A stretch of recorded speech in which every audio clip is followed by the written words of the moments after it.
In 1860, trusting one another was difficult. The regions of the United States had reached a breaking point because of famous abolitionists starting rebellions. Meanwhile, some were still upset that popular sovereignty still made sense. This is where owners of their own territory got to decide if they should be able to have slaves or not.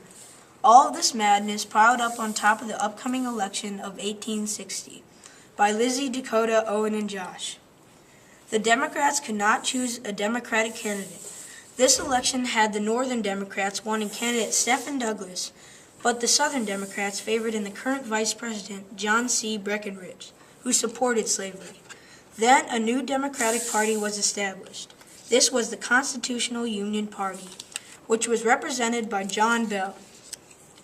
He was a current slaveholder and had already opposed the Kansas-Nebraska Act in 1854.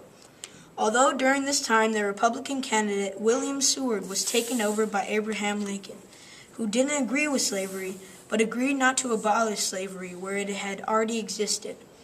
At the end of the election, the Democratic Party was so split between three candidates, Lincoln ended up winning the election for the Republicans by receiving 180 out of 183 electoral votes and 1,865,593 out of the popular votes.